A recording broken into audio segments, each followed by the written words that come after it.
boost spending in the U.S. For about $390 million to businesses with less. 전 세계 가장 핫한 소식이 이곳에 모입니다. 글로벌 정면 승부.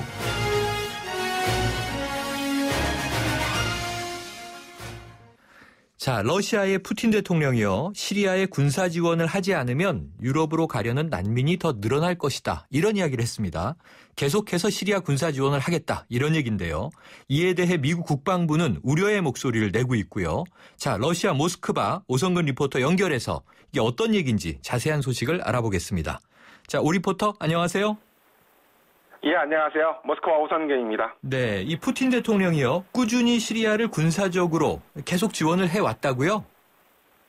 예, 그렇습니다.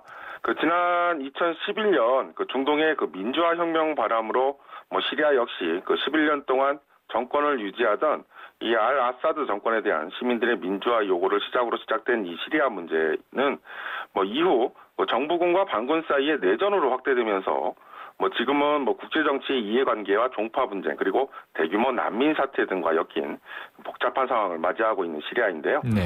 현 시리아 정부인 알 아사드 정권은 출범 초기부터 러시아와 우호적인 관계를 유지하면서 러시아의 많은 지원을 받아왔었고, 네.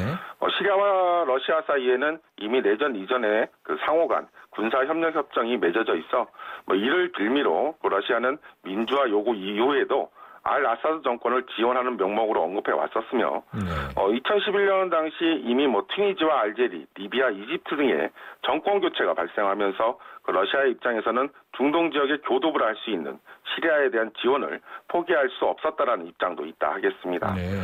러시아는 현재 일단 지금은 러시아와 시리아 사이 상호 간의 군사 협정에 따른 군사 고문단 수준의 교관들 위주로 파견되어 있지만, 시리아 정부는 급박한 상황이 발생할 경우 러시아에 공식적으로 군사 파병 요청을 할 수 있다는 보도가 러시아 현지 언론들에 전해졌었고, 서방 언론들은 어제 21일 러시아가 시리아에서 무인기 정찰을 시작하고 있으며 시리아 항구 도시 라타키아에 새 공군기지 건설과 전투기 및 병력 등을 배치하고 있다고 보도한 것으로 전해지고 있기도 합니다. 네, 지금 조금 짚어주시긴 했지만요. 이 러시아가 중동의 교두보 시리아를 지원하는 명분과 배경, 지금은 어떻게 해석할 수 있나요? 예, 러시아 현지 언론들에 전해지는 러시아 측의 입장은 현 시리아 정부에 대한 지원이 현 시리아 정권인 알 아사드 정권을 유지하기 위한 목적이 아니라, 네. 현 시리아 정부가 국제 테러리즘 단체로 지목하고 있는 이슬람 국가 즉 IS에 대항할 수 있는 수단이라는 점에 네. 지원한다는 입장인데요. 네. 이는 현 시리아 사태의 복잡한 상황과 맞물린 것으로 민주화 요구를 위한 정부군과 반정부 시민들 사이의 반목이 이슬람 시아파인 현 알 아사드 정권에 대한 수니파 반군 사이의 내전으로 확대되면서 아사드 정권에 대항하는 알 누스라 반군들이 반정부 전투를 계속하고 있으면서도 특히 시리아 북동부 지역을 수니파 무장 세력인 이 IS가 장악하면서 IS에 가담하는 반군들도 늘어나 러시아는 국제 테러 집단으로 규정된 IS에 대항하기 위한 방법으로 네. 바로 현 시리아 정권을 지지하고 지원한다는 입장입니다. 네.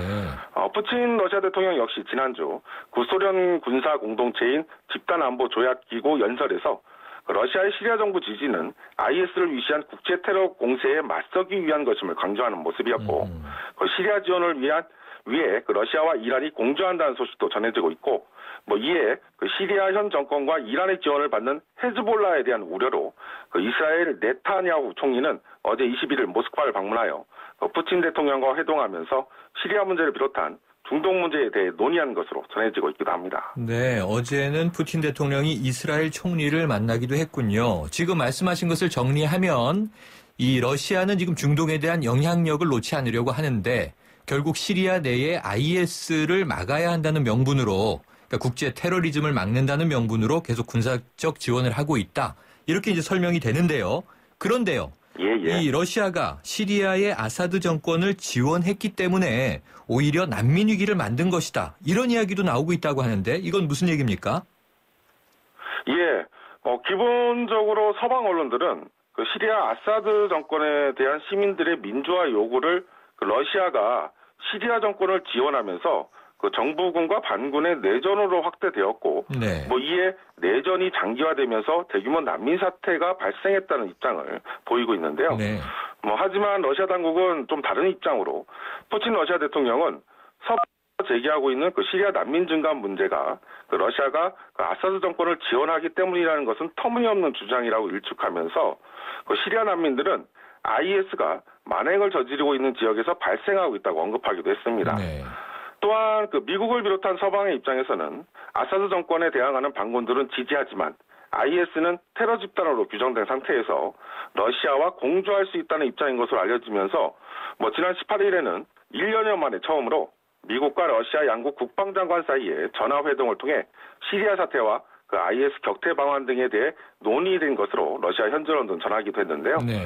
혹자의 러시아 관련 전문가들은 시리아 사태에 대한 미국과 러시아의 공조가 논의된다면 우크라이나 사태에 따른 양국의 불편한 관계에 뭐 새로운 진전의 계기가 될 것으로 예상하는 모습도 있다 하겠습니다. 그렇군요. 자, 지금 유럽은요, 현재 이 난민 문제로 고민이 점점 커지고 있는 그런 상황이죠. 그런데 이 러시아로 오는 시리아 난민은 없습니까? 예, 뭐 일단 러시아 현지 언론들의 그 러시아로 대규모 유입되는 시리아 난민에 대한 보도는 뭐 보이지 않고 있는데요. 네. 뭐 이는 시리아 난민들이 주로 분쟁 지역 출신들이 많고 뭐 이는 시리아 반군 장악 지역이든 뭐 IS 장악 지역이든 일단 아사드 정권에 반대하는 지역 출신들이 많은 입장에서 현 아사드 정권을 지원하고 지지하고 있는 러시아로의 난민 요구는 뭐 실제적으로 어려운 점이 있고 뭐 또한 우크라이나 사태와 뭐 국제 유가 하락에 따른 러시아 경제의 현재 어려운 경제 상황들도 난민들이 러시아를 찾기에는 어려운 입장이라 예상됩니다. 그렇군요. 자, 그런데 이 러시아에서요, 지금 반푸틴 시위가 벌어졌다는 보도를 봤습니다. 이 상황은 어떻고 좀 규모는 어떤 시위가 벌어진 건가요? 예. 그 지난 일요일이었던 20일이었죠. 그 러시아의 대표적 야권 지도자인 알렉세이 나발리 등이 주축이 되어 그 조직된 그 반푸틴 반정부 시위가 그 모스크바 외곽 마리노 지역이라는 곳에서 진행되었는데요. 네. 일단 규모는 예상에 크게 못 미치는 수준으로 뭐 당초 주최 측은 4만 명 규모의 집회를 모스크바 중심가에서 그 모스크바 시당국에 신청했었습니다만 네. 모스크바 시당국은 그 중심가 집회를 허가하지 않았었고 그 집회도 경찰 추산 약 4천여 명, 주최 측 추산 7천여 명이 모였던 것으로 뭐 러시아 현지 언론들은 전했습니다. 네. 뭐 이번 집회는 그 지난 13일에 치러진 주지사와 주의회 지방선거에서 그 21개 주 가운데 20개 주 선거에 러시아 여당인 통합러시아당의 압도적인 승리로 끝난 그 러시아 지방선거 부정을 규탄하면서 푸틴 정권 15년을 반대하기 위한 목적으로 진행되었었는데요. 네. 뭐 일단 경찰의 뭐 삼엄한 경계 속에 열린 이날 야권 집회는 뭐 별다른 충돌 없이 뭐 2시간여 만에 마무리된 것으로 러시아 현지 언론들은 전했습니다. 그렇군요. 자, 오늘 말씀 감사합니다. 네, 감사합니다. 지금까지 러시아 모스크바에서 오선근 리포터였습니다.